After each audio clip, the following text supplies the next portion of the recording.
أحمده سبحانه أن هدانا لدين الإسلام আল্লাহর ইবাদত এমন এক নিষ্ঠার সঙ্গে করবে যেন তুমি তাকে দেখছো, আর যদি তুমি তাকে দেখতে না পাও তবে জানবে আল্লাহ তোমাকে দেখছেন। আল্লাহ সুবহানাহু ওয়া তাআলা বলেন, যারা সৎ কাজ করে তাদের জন্য আছে দুনিয়ায় মঙ্গল এবং আখিরাতের আবাস আরও উৎকৃষ্ট, আর মুত্তাকিদের আবাস কতই না উত্তম। দিনের দ্বিতীয় স্তর হলো ঈমান, আর তা হলো মুখে স্বীকার করা, অন্তরে বিশ্বাস করা এবং অঙ্গ প্রত্যঙ্গ দ্বারা আমল করা, যা নেক আমল দ্বারা বৃদ্ধি পায় এবং পাপ কাজের দ্বারা সংকুচিত হয়।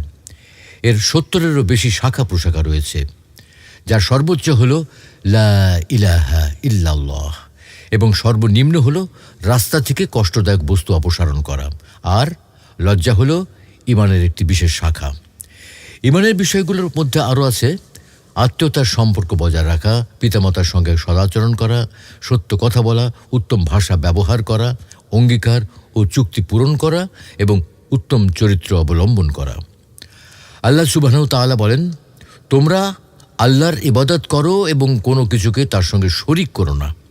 আর পিতামাতা, আত্মীয় স্বজন, ইয়াতিম, অভাবগ্রস্ত নিকট প্রতিবেশী, দূর প্রতিবেশী, সঙ্গী সাথী, মুসাফির ও তোমাদের অধিকারভুক্ত দাস দাসীদের প্রতি সদ্ব্যবহার করো।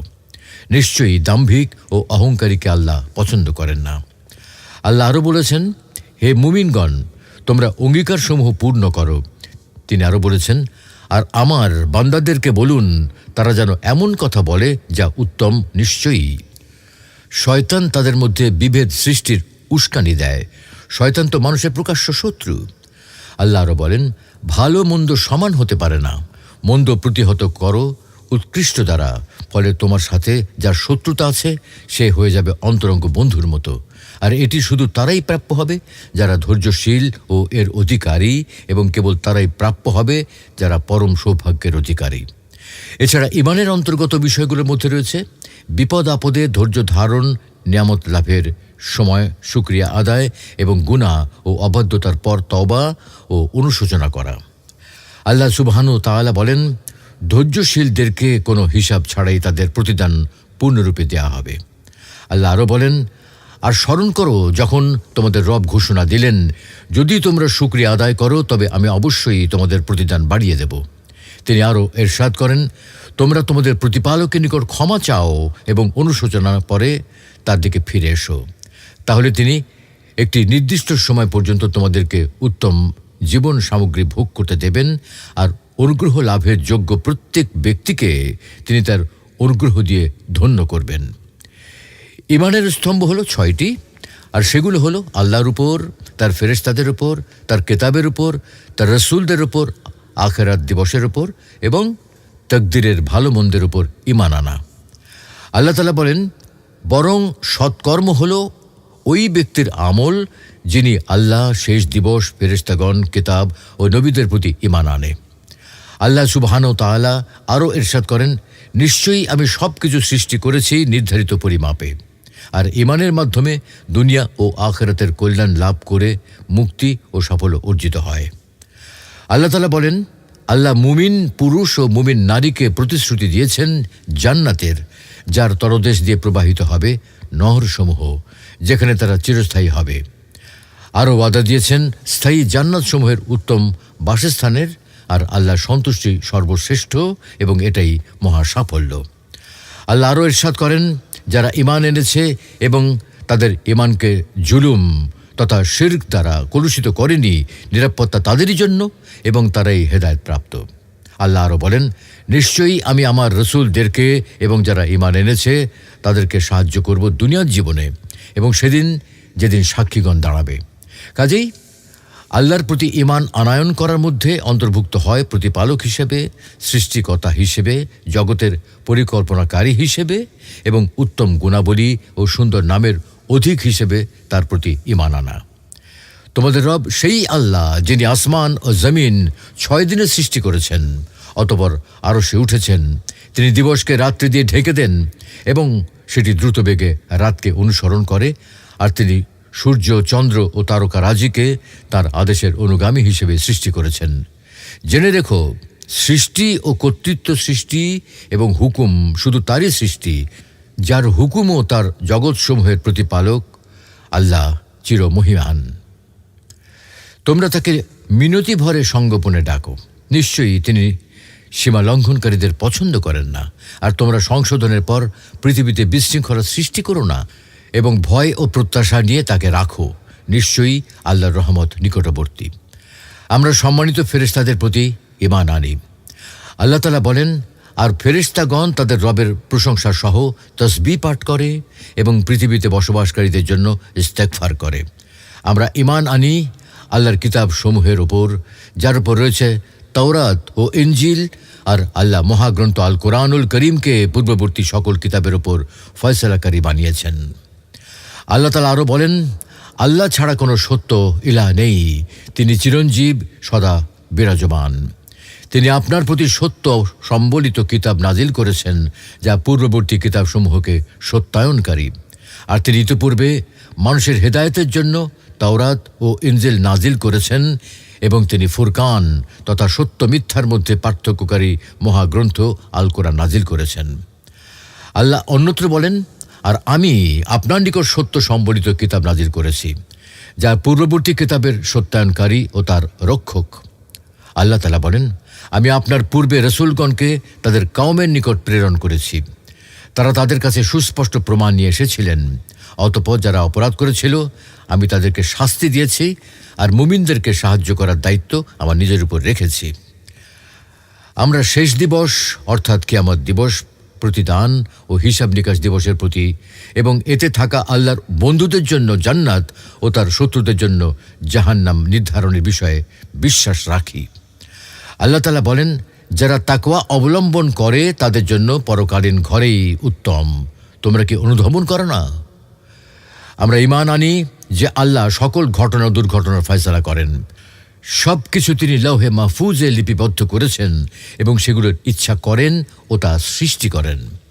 আল্লাহ আরও বলেন, নিশ্চয়ই আল্লাহ তার আদেশ বাস্তবায়ন করবেন। অবশ্যই তিনি প্রতিটি জিনিসের জন্য একটি মাত্রা নির্ধারণ করে রেখেছেন। নবী সাল্লাল্লাহু আলাইহি ওয়াসাল্লাম ইসলামকে ব্যাখ্যা করে বলেন, ইসলাম হলো তুমি সাক্ষ্য দেবে যে আল্লাহ ছাড়া কোনো সত্য ইলাহ নেই এবং মুহাম্মদ সাল্লাল্লাহু আলাইহি ওয়াসাল্লাম আল্লাহর রাসূল। আর তুমি সালাত কায়েম করবে, যাকাত প্রদান করবে, রমাদানের সিয়াম পালন করবে এবং সক্ষমতা থাকলে বাইতুল্লাহে হজ করবে। আল্লাহ যখন তোমাকে সক্ষম বানাবে তখন তুমি বাইতুল্লাহে হজ করবে। সুতরাং আল্লাহ ছাড়া কোনো সত্য ইলাহ নেই। এই বাক্যটি অন্তর্ভুক্ত করে একথা বোঝানো হয়েছে, ইবাদত শুধু আল্লাহর হক, এর সামান্য কোনো অংশ আল্লাহ ব্যতীত অন্য কারো জন্য সম্পাদন করা যাবে না, ব্যয় করা যাবে না। যদিও তিনি হন কোনো ফেরেশতা, নবী, রসুল, নেককার বান্দা কিংবা ওলি আউলিয়া, কারো জন্যই ইবাদত ব্যয় করা যাবে না। একমাত্র আল্লাহর জন্য ইবাদত করতে হবে। আল্লাহ তাআলা বলেন, হে মানুষেরা, তোমরা তোমাদের রবের ইবাদত করো, যিনি তোমাদেরকে ও তোমাদের পূর্ববর্তীদেরকে সৃষ্টি করেছেন। আশা করা যায় তোমরা তাকওয়াবান হবে। অন্যত্র আল্লাহ বলেন, আপনি আল্লাহর সাথে আর কাউকে ডাকবেন না, অন্যথায় আপনি শাস্তিপ্রাপ্তদের অন্তর্ভুক্ত হবেন। আল্লাহ তাআলা অন্যত্র বলেন, বলুন হে কিতাবীগণ, তোমরা আমাদের ও তোমাদের মধ্যে একটি অভিন্ন কথায় এসো, একটি অভিন্ন কথায় একমত হও যে আমরা আল্লাহ ছাড়া আর কারো ইবাদত করব না, তার সাথে কাউকে শরীক করব না এবং আল্লাহর পরিবর্তে কেউ কাউকে প্রভু বানাবো না। যদি তারা অসম্মত হয় তাহলে বলুন, তোমরা সাক্ষী থাকো, আমরা মুসলিম। এর মাঝেই রয়েছে আত্মসম্মান, কেননা বশ্যতার শিকার আল্লাহ ছাড়া আর কারো জন্য হবে না। আল্লাহ আরও বলেন, যদি আল্লাহ আপনাকে কোনো ক্ষতির ছোঁয়া লাগান তাহলে তিনি ছাড়া তো আর তো দূর করার কেউ নেই। আর যদি তিনি আপনার কল্যাণ চান তাহলে তার সেই অনুগ্রহ ফিরিয়ে দেওয়ার মতো কেউ নেই। তিনি বান্দাদের মধ্যে যাকে ইচ্ছা কল্যাণ দান করেন, কারণ তিনি ক্ষমাশীল, পরম দয়ালু। আর মুহাম্মদ সাল্লাল্লাহু আলাইহি সাল্লাম হলেন আল্লাহর রসুল। এই সাক্ষ্য অন্তর্ভুক্ত করে তার আদেশ পালনে আনুগত্য করা, তার আনিত সংবাদে তাকে সত্যায়ন করা এবং তার রবের ইবাদতের ক্ষেত্রে তার দেখানো পদ্ধতিতে চলা, এই সবই অন্তর্ভুক্ত করা হয়েছে। কাজেই আল্লাহর ইবাদত করা হবে শুধু সেই পদ্ধতিতে, আল্লাহর ইবাদত শুধু সেই পদ্ধতিই করতে হবে যা রসুল সাল্লাল্লাহু আলাইহি সাল্লাম নিয়ে এসেছেন। রসুল সাল্লাল্লাহু আলাইহি ওয়াসাল্লামের তরিকা অনুযায়ী ইবাদত করতে হবে। আল্লাহ সুবহানাহু ওয়া তাআলা বলেন, তোমাদের নিকট তোমাদের মধ্য হতে একজন রসুল এসেছেন, তোমাদের কষ্টকর বিষয়ে তার জন্য দুঃসহ, তিনি তোমাদের ব্যাপারে আগ্রহী, মুমিনদের প্রতি তিনি স্নেহপরায়ণ, রহমদিল। আল্লাহ তাআলা বলেন, অতঃপর কোনো বিষয়ে তোমাদের মধ্যে মতভেদ ঘটলে তা উপস্থাপিত করো আল্লাহ ও রসুলের নিকট। যদি তোমরা আল্লাহ ও আখিরাতে ঈমান এনে থাকো, এই পন্থাই উত্তম এবং পরিণামের শ্রেষ্ঠতম। মুহাম্মদ সাল্লাল্লাহু আলাইহি ওয়াসাল্লামের ওপর প্রেরিত রিসালাতের শিক্ষায় রয়েছে, এটি উম্মার মধ্যে বিরোধ দূর করে এবং শরীয় জ্ঞানের উৎসকে একীভূত করে। এর মাধ্যমে ইবাদতগুলো একত্রিত হয় এবং সেগুলো পালন পদ্ধতিতে ভিন্নতা দূর হয়।